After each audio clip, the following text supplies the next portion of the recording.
having me, and I'll make a quick plea. If you can put your camera on, please feel free to put it on. It sometimes helps to see faces, and just giving me feedback. If you look confused, I'm going to know maybe I should repeat that, right? So that helps. So if you're able to, please put on your camera. That's just always good.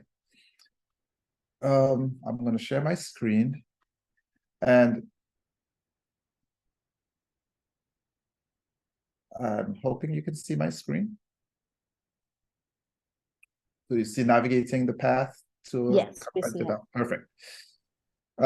So thank you for having me. At some point, and she is here, so give me 1 second. She's going to come in. And I'm joined by a phenomenal person in our office, Noelle Wakefield, who is our Assistant Dean for Diversity Initiatives, and more importantly, she directs the MIT Summer Research Program, or MSRP. So thank you, Noelle, for joining us. How many of you, by a show of hands, are applying to graduate programs this fall? Just so I know who is in the audience. Anyone applying this fall? Going once, going twice. I don't see anyone. So I'm assuming all of you, which Noel is smiling already, all of you are applying in a future term. And so during this presentation, Noel is going to talk to you about our summer research program, which is a paid summer research program, and the application is actually open. So Noel will spend some time talking to you about that. And you all should apply, right? We'll take as many of you as possible, but you all should apply because, as we'll talk about in this presentation, research experience is a great predictor of how well you'll do in graduate school. And it's something that our faculty are looking for as they potentially think about admitting you to PhD programs. They're going to be looking to see what sort of research experience you have. So today we're going to really talk about how to put together a competitive PhD application. I would say that nothing you're going to hear me say now is going to be new, right? I am pretty certain folks like Rocio and Michael have been talking to you about these things throughout the semester, so that I'm just going to reinforce things you would have heard. And sometimes coming from folks like us, you believe us when you hear it, right? So I just want to start off the conversation by framing this discussion around 3 key points, right? The first is that the path to the PhD is not always linear, meaning that everyone who has a PhD started their PhD the semester after they graduated college, right? And in many cases, the realities of our lives, folks from underrepresented backgrounds, is that there are a lot of competing interests, right? For some of us, we may need to work after we graduate because our families are dependent financially on us. For others, you may not be certain that a PhD is the thing for you, and you may want to take some time to collect your thoughts and be certain that that's what you want to do. For some of you, you've been in school since you were in kindergarten and you've not had a break, right? And you feel like you just needed some space to breathe before diving into more academics. So I think it's always important to let students know that the path to the PhD is not linear, right? Some of you may decide, my grades aren't where I want them to be. From undergraduate, I may pursue a master's degree, right? And, prove that I'm really good at what I do, and then apply to a PhD. So I don't want you to feel like at any point in this conversation or in your examining of whether a PhD is something for you, that you think that you have to do it right away, right? There are folks who come back to the PhD in their 50s and 60s, right? Or some folks who come to the PhD after they've became parents, right? So that there's no sort of prerequisite for when is the right time to do the PhD. The second point, I think, goes without saying, is you have what it takes, right? I meet so many students who, for whatever reason, think, oh, I'm interested in going on further to a graduate program, but I'm not good enough for a place like MIT, right? And I want you to know that you have what it takes, right? I myself got my PhD from Columbia, and if it were left up to myself, I probably wouldn't have applied, right? Because I would have thought, hey, Ivy League, me, I'm not that smart, right? I could never get accepted there. And I applied and I got in.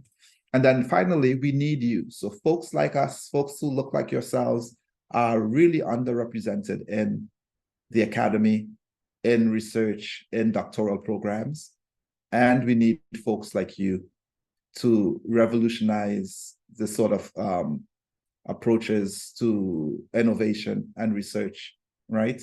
And so the academy, research, society desperately needs folks like us to pursue graduate degrees to impact our societies in really fundamental ways, right? So we need you, and that's why we're investing this time in recruiting you.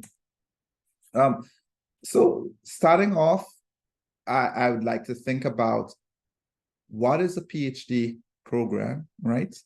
I would say you should be exploring what you're signing up for, talking to graduate students, asking them about their experiences, finding out more about their research. Many of you, because I know the quality of your program, you're going to be applying to conferences to present your work. You'd be applying for fellowships, right? You should be talking to as many graduate students as possible to just understand what they do, what's the climate like in their program, and really trying to understand what you're signing up for, right?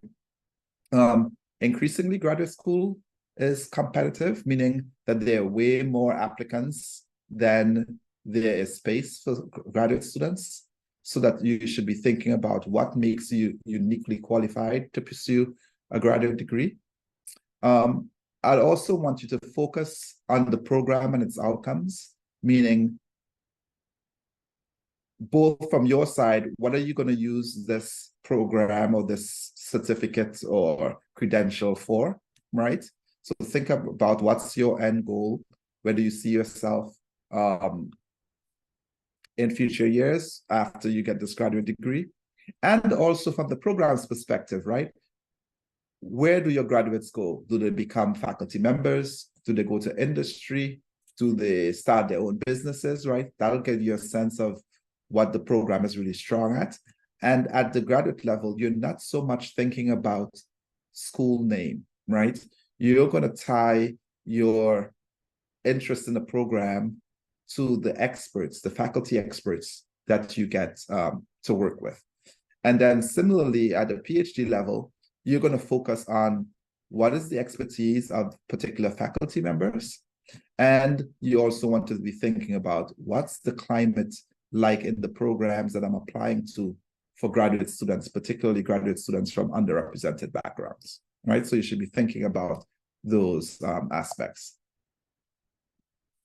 As you think about putting together a competitive application, you want to focus on building a strong academic foundation, right?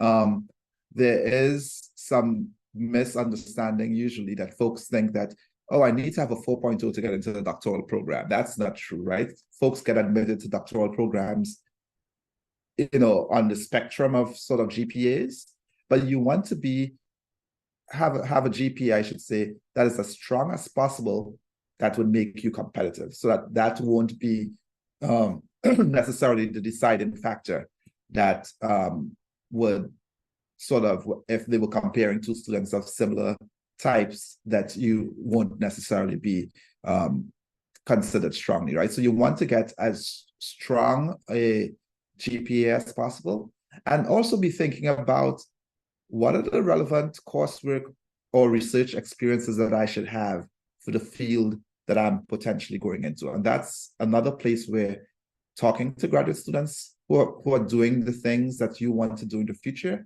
could give you a sense of the classes you should be taking, etc. And I'm sure um, within academic advancement programs, they can put you in touch with students who were in your shoes in past years and are now in graduate programs, right? That would be a great way for folks from your who attended your institution to tell you, hey, this is what I did when I was at UCF.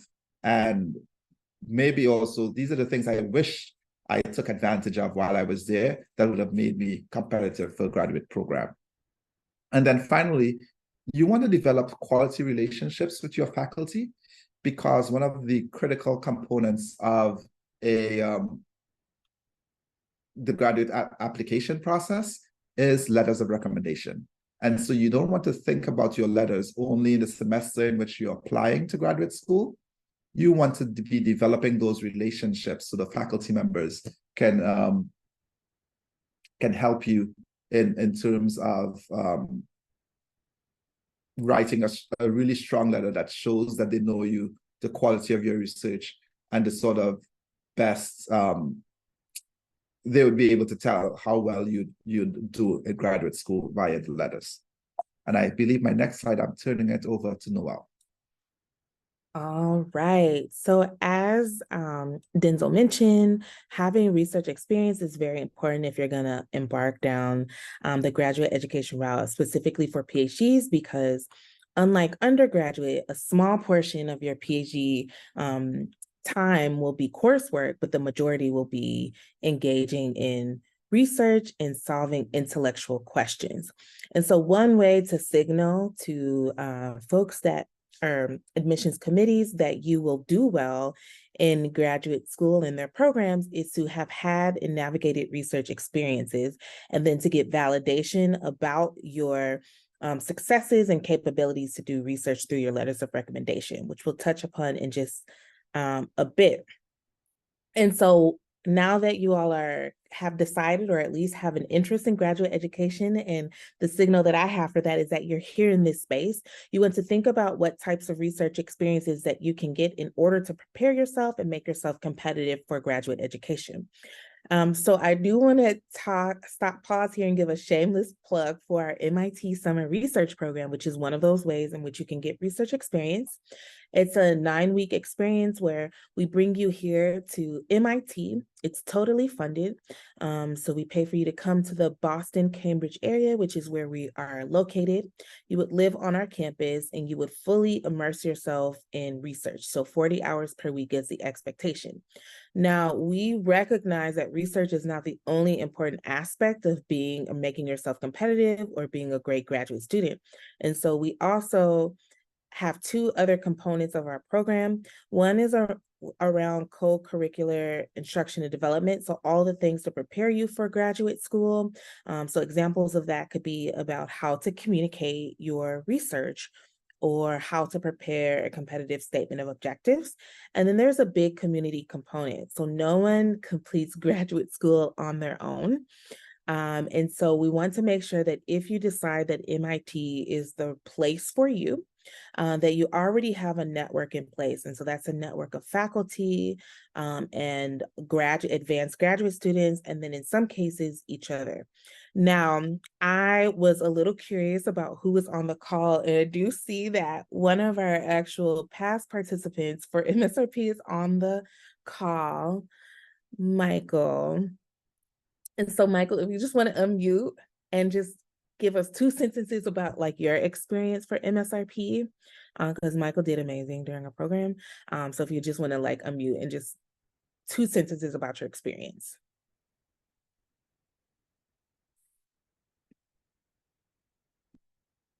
Are you guys able to hear me now, hopefully? Yes. Okay. Yeah, I can talk. Uh, so this was actually my very first research experience, and I think it was everything I hoped it would be. Like I loved my lab.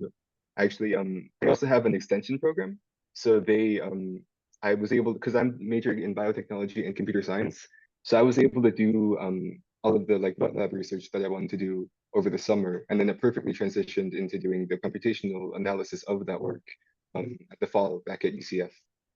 Um, And honestly, all of the workshops over the summer were actually surprisingly useful. Like, I think my statement of objectives is like a perfect foundation that I'm going to be using for like up until my application for grad school.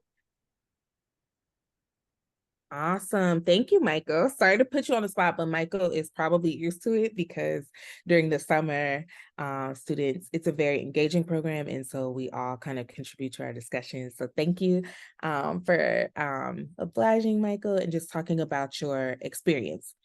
Now, what Michael talked about too is that for our engineering students, we do have an extension program which allows you to continue the work from the summer into the academic year.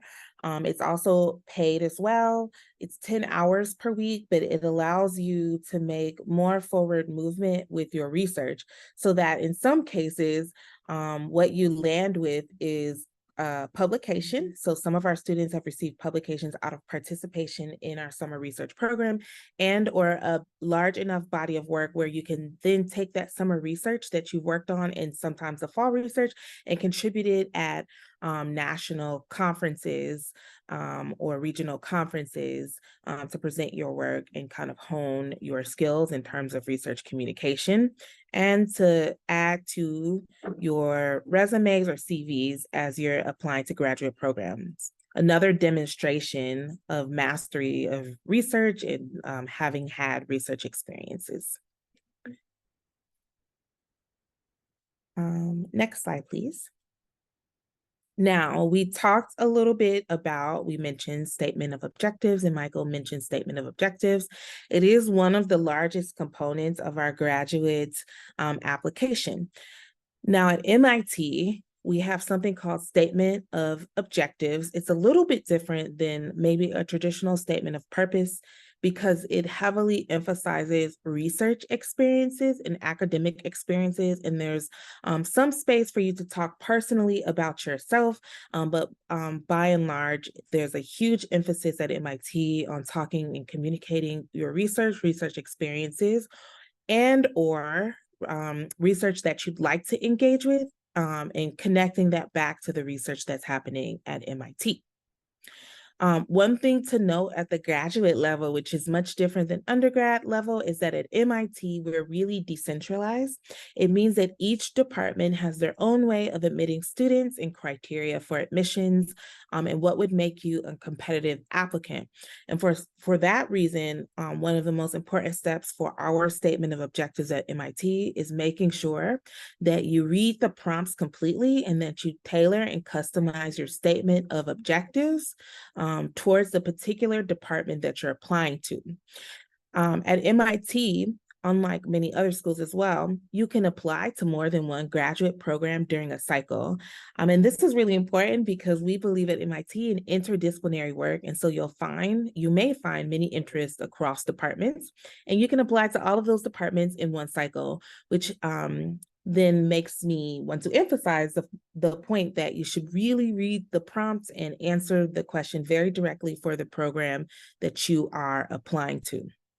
You should talk about previous research experiences and less about process, but more about contributions, overall contributions, think big picture. And one thing that faculty really like to see is creativity in how you identify problems and creativity in terms of solutions for addressing those research questions. In addition to the statement of objectives, we have letters of recommendation, which is another large component of the graduate application. The letters of recommendation provide credibility to what you're going to write in your statement of objectives. And so you really want faculty that can really speak to your abilities and validate what's in your statement of objectives. You want them to really bolster the application and add value to your application. And so you want to make sure that your letter recommenders are folks that know you really, really well. And you want to also make sure that they're going to write you a strong letter of recommendation. And so my advice would be ask very directly, can you write me a strong letter of recommendation? And so that you are both clear on expectations and you know that the faculty is going to write very specifically and positively to add to your application. Now, in order to garner those strong letters of recommendation, as Denzel mentioned, you're going to want to establish a relationship. So you don't want it to feel transactional when you're asking faculty or mentors for letters of recommendation, but for it to feel very natural because you've built up a relationship over time and you've kept in contact with mentors over time as well. So for instance, if you join MIT for a summer research program, when you go back to your home institution, if you know that you're going to want a letter of recommendation from that faculty mentor, you're going to want to stay in contact. And so some easy ways to do that is to talk about any recent accomplishments that you've made and to check in with the faculty mentor. Or other passive ways to do that is to connect with them on social media, LinkedIn or Twitter, where you would naturally update your audience with accomplishments, research accomplishments, and so they can passively be seeing some of the accomplishments and be connected with you throughout that time. You want to make sure that the recommendation letters capture you as a whole student. And so you might garner a variety of recommendation letters. So for instance, one who can speak to your research abilities and capabilities, maybe one person who can talk about leadership qualities, as another example. One tip that I would avoid, and it's something that we see very often, is students getting letters of recommendation from faculty that they've taken a course with and they've done very well. And I would say let's avoid that and go for recommendations where there's a deeper connection, because faculty will be able to see that you've done well in a particular course on your transcript. And because you have limited real estate to talk about yourself and accomplishments, we want to make sure that we're getting other pieces of information outside of things that can be showcased on the transcript. And finally, in order to make it easier for your faculty and mentors to write letters of recommendation, I would recommend creating a packet. So providing them with the CV, maybe your statement of objectives, and information that would make it easier for them to write the letters. As you may know, faculty and mentors are extremely busy, and definitely during admissions time, we get asked to write several letters of recommendation. So it makes it easier for us to write the letters when we have more information and you bring it to the top of our mind. So we kind of talked a little bit about how to tailor your application to specific programs, which is extremely important at the graduate level, seeing as how, as I mentioned, all programs have different requirements for admissions. So you want to research each program thoroughly. At MIT, we have really great websites where each program has its own mini website, and a lot of them talk about the specific research areas that you can engage with in the program. So you want to research those areas pretty thoroughly. You want to identify several faculty mentors under your various areas of interest and align your application to those interests. It's really important to make sure that you draw the connection between your interests and the departments, because if you have the most amazing application, but faculty aren't able to see how that would contribute to or tie into the research that's happening here, then unfortunately, the application might not be considered as a strong application. So making sure that you make those connections. You want to demonstrate that you know the faculty's work and that you're on top of the research that's happening with the department. And so I would say start earlier, organize your materials, and thinking about the different research areas and faculty on campus. A couple of things too about when you're applying, there are different ways in which evaluation committees review applicants. And so you want to be thinking about that when you're applying as well. So what I mean by that is, for instance, in our media arts and sciences, you're applying directly to a research group. And so your statement of objectives would be maybe tailored to the research group or a few research groups. In electrical engineering and computer science, it is our biggest department. They have subcommittees. And so your application will be evaluated based on the different research areas within EECS. And then for biology, for instance, there's one admissions committee evaluating the whole applicant pool. And so it'd be also important to think about how your applications might be evaluated, because that would determine how you would tailor your statement of objectives and materials.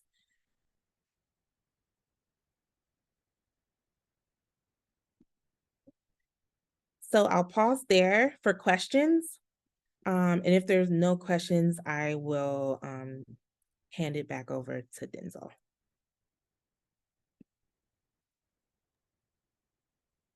Any questions? Then also feel free to put them in the chat, guys, as well, if you guys are not able to talk.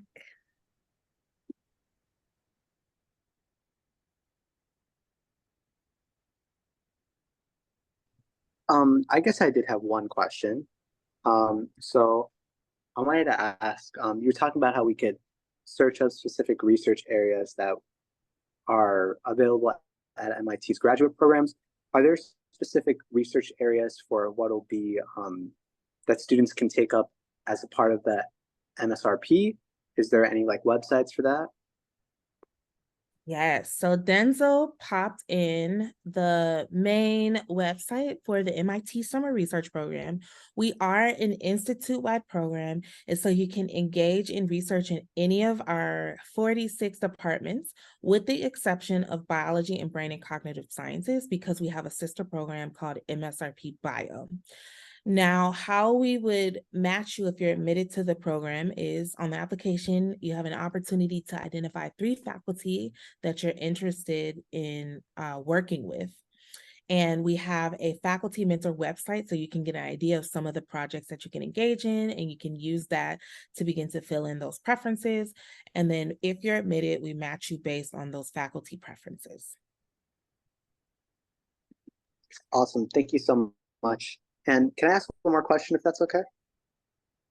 I guess this can also be a question for Dr. Street as well, but I've heard so much, because I'm interested in going and pursuing my PhD, that your advisor is somebody that kind of makes your experience at the PhD level and how fruitful it will be.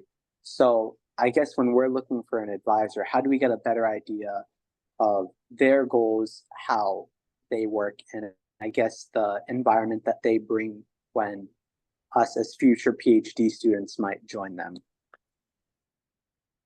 That's a really good question. I'll give you sort of 3 strategies to deal with that. The first would be, if possible, email the prospective advisor and see if you can chat with them, right? And you could directly ask them, what's your advising philosophy? How do you work with students in your lab, as an example? In many cases, depending on your field, you may have interviews as part of the application process, where you can have those one-on-one conversations with people you may be interested in working with. The second thing that I'd also advise, because faculty members are typically very busy, would be most groups or labs would have websites, and you can tell who the graduate students in those groups. I would say reach out to some of the graduate students and say, hey, I'm thinking about applying to this particular program, and I'm interested in the research you're doing in your group. What it's like working with Dr. Street, right? What is his advising philosophy? Like, how do you feel as a graduate student in that lab? And generally, graduate students are going to be very open to giving you feedback. And then the third part, the third piece of advice I'll give you is, it is advisable that you don't essentially put all your eggs in one basket, right? You should be identifying multiple individuals at that institution that you are interested in potentially working with, right? And whose research may interest you. At MIT, we have something called guaranteed transitional support, so that if your relationship in one particular lab may go south, right, you can potentially transfer to another lab, and we'll provide some funding to make that possible. The other thing that I would also suggest is it is not unheard of for students to have both unrealistic expectations about what a particular lab climate may be, or for students to encounter a scenario where they started off in the lab and things were going fine, and then things happen, right? And that relationship is no longer as strong as it is. And I always advise students to also consider, when you're thinking about programs, what are the sort of central supports that are available to graduate students, that if things aren't perfect in your department, and trust me, I can tell you they will not be perfect, right? You have additional layers of support available at the institution, usually in an office like ours, graduate education, in the graduate school. There's most likely going to be an office for graduate diversity, right? And those folks there, their job is to ensure that you have the resources and the workshops and activities, etc., to improve your experience, but also to give you the skills to navigate, those climates that you may be existing in, right? So you want to think about all of those three pieces: talking to the faculty member, talking to graduate students in the lab or department, and then seriously looking at what institutional supports are available. And I would say reach out to folks in the graduate diversity office, like Noelle and her colleagues, Maria and Leo. They can also talk to you about, how to navigate that particular institution, and what, and they could also probably provide some introductions to graduate students that you can talk to through programs like at MIT, we have the Grad Diversity Ambassadors, which are graduate students who can really talk to you about their experiences on campus and give you advice, right? So there are layers of ways you could approach that question, and I would say try to tap into as many of them as possible. Okay, thank you so much. Perfect.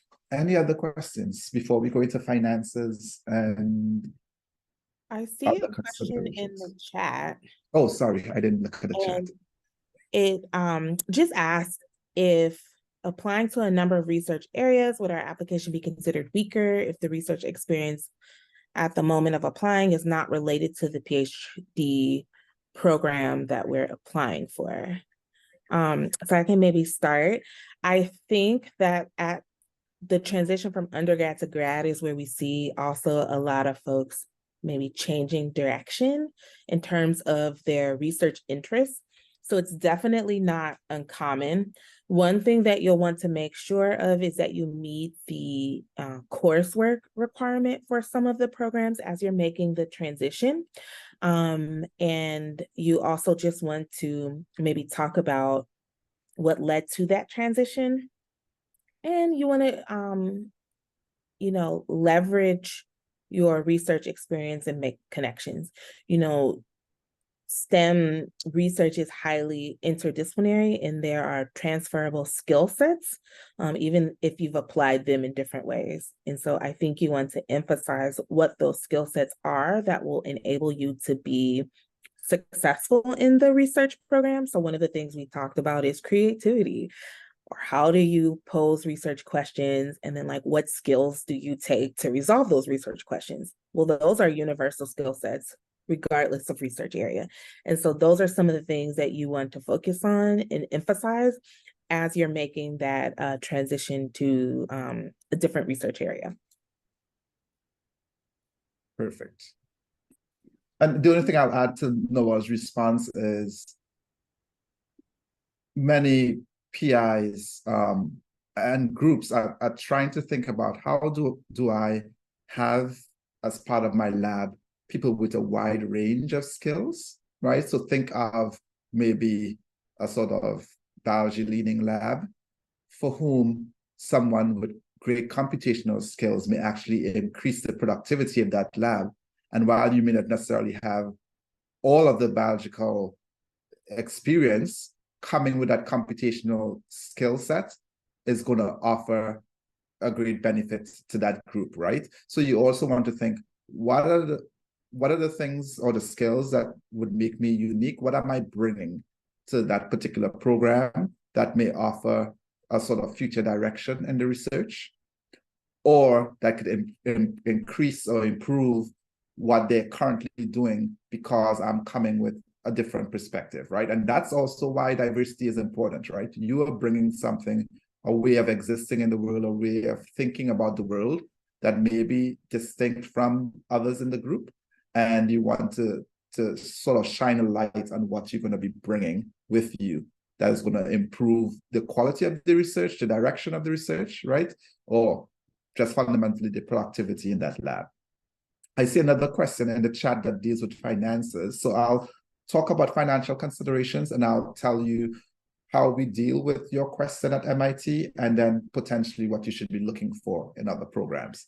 So when we think about financial consideration, as you know, and you would have seen that I prefer a lot in my talks to talk about PhD programs, because unfortunately, in most cases, master's programs don't always provide guaranteed funding.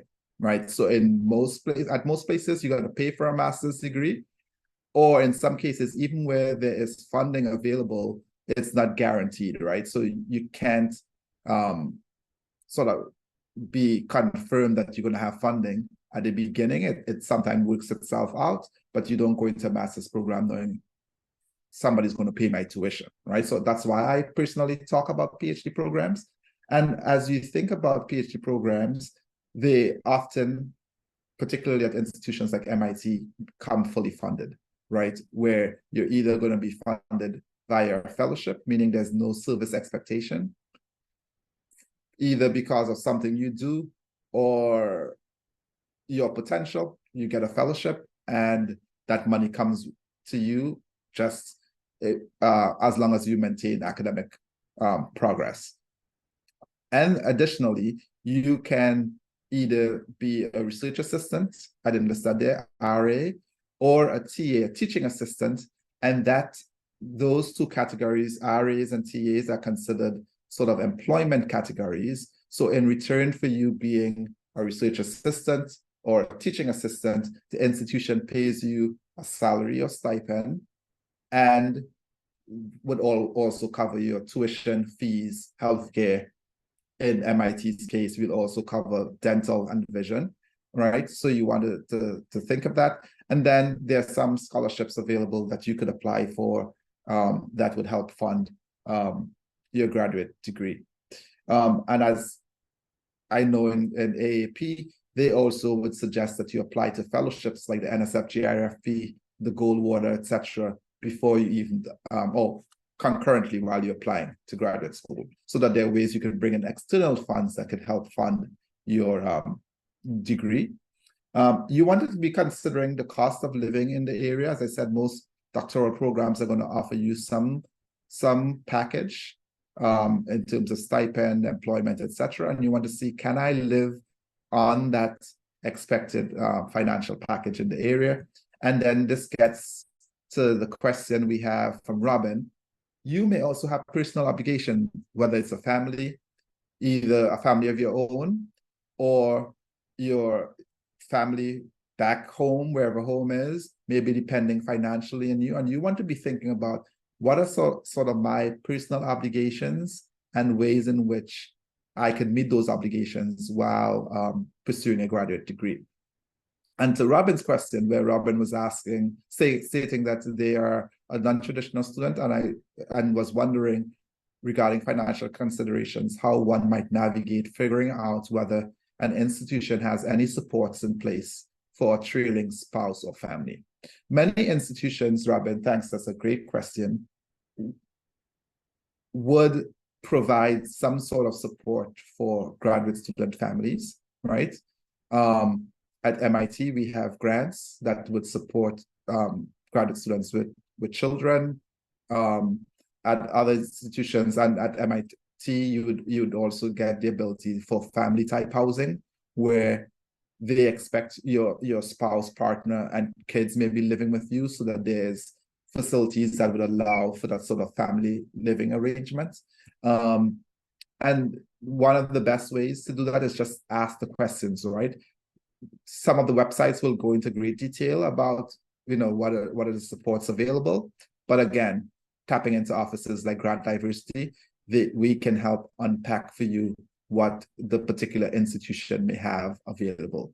And I would say, even if it's not clearly stated on a website, still ask the questions, right? Because at the graduate level, particularly in PhD programs, it's a huge commitment to be in a doctoral program, and institutions try their best to remove as many impediments to your success through providing additional support for students who may have families with them. And then if I may jump in, because your question really resonates with me, because I was a non-traditional student, like I had a family once I entered my PhD program. So all of the things that Dr. Street is saying is correct, and things that you should consider when you're choosing your graduate programs. And, in addition to thinking about resources like financial resources and housing, this is also another place to really think about choosing your research groups.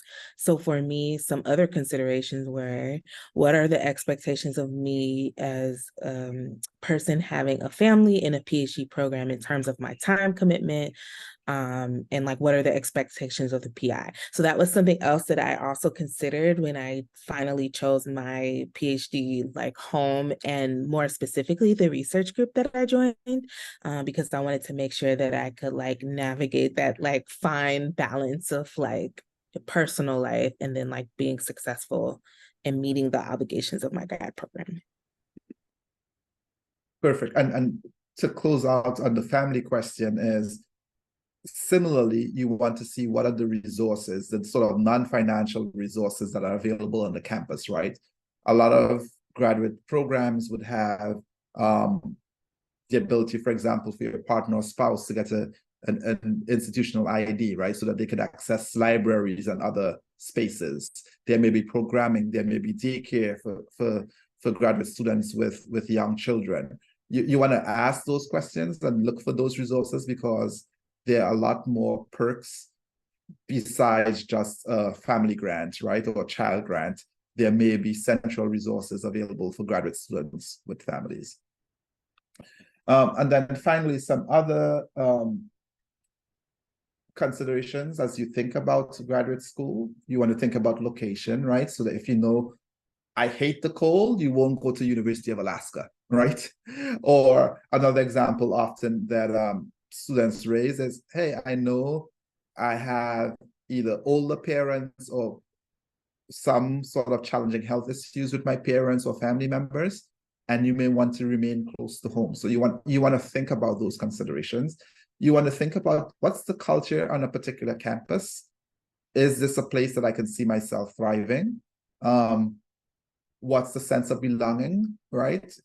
For whatever reason, you may think like, these are the type of people I need to be around to be successful. And you want to think, can you find those people either on the campus or in that particular city? You want to, increasingly, doctoral students are asking, what is the program thinking about in sort of career preparation, right? You may already determine that you don't want to go into probably future research or becoming a faculty member. And you want to see, what if I'm interested in industry or entrepreneurship? You want to think about how does that individual program prepare you for those realities? Whether they connect you to industry connections, what networking looks like. And then most importantly, increasingly, many graduate students are asking for, what does your mental health support look like on your campus? And you really want to ask those questions, both if you know you're coming to graduate school with those needs, but also knowing that particularly doctoral programs are really taxing, right? And you want to understand what resources are available in the mental wellness space for current students. And as we think broadly about graduate school, we want to think about leveraging your network. So there are people who were part of AAP that have gone on to graduate school. you want to reach out to those people because they would know, the program well, they will know your institution well. You want to talk to as many current graduate students as possible because they'll have perspectives on the strengths of their departments, their experience, etc. The third one I want to really highlight, you want to start reading the literature in your field of interest. So if you are interested in mechanical engineering, you want to start reading about the things, literature in that field. And I often tell students, the more you read, the better your writing will become, right? So really, really spend a lot of time drowning yourself, if possible, in the literature in your field. It's just going to improve your writing. You're going to have better questions. And when you talk both in your statement and to faculty members, you're going to be using the sort of vocabulary of the field, and usually that could distinguish applicants. You want to take advantage of virtual events. At this moment, we are having a virtual event on our campus, but one of the great things that came out of the pandemic was that you can engage with departments and institutions much more online than you would have, let's say, in 2019. So you want to take advantage of those, where you could sit at home and listen to programs across the country talk to you about what they're looking for, and expose you to the research that's happening in their programs. And then finally, you want to enter the conversation on social media. You're going to find a lot of faculty members and graduate students talking about research on platforms like LinkedIn and X or Twitter. You want to follow them, engage with them, so that you're starting to build those networks at that level. And I think I'll stop there. And I just have one more slide before we just open it up for questions. You have what it takes, right? Don't let anyone tell you that you're not graduate school material, right? It's just a matter of figuring out what's the goal, right? Where do I want to be, go, etc. And what's the work that needs to take place between where I am now and getting there, and connecting with folks like Noel and myself and Michael and Rocio and others in your program really can help you get there as you think about how do you get from where you are to where you want to be. And it's all possible.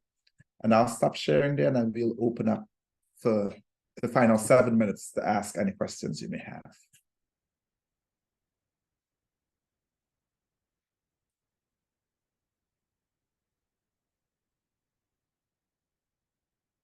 Any additional questions?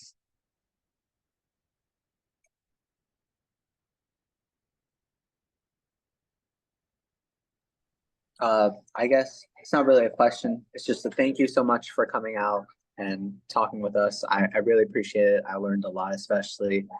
I think when it comes to the whole graduate school process, I feel like some things I'm a little clueless about. So this was really informative, especially when you answered my question. I really appreciate that. And thank you both for coming out. Thank you for having us.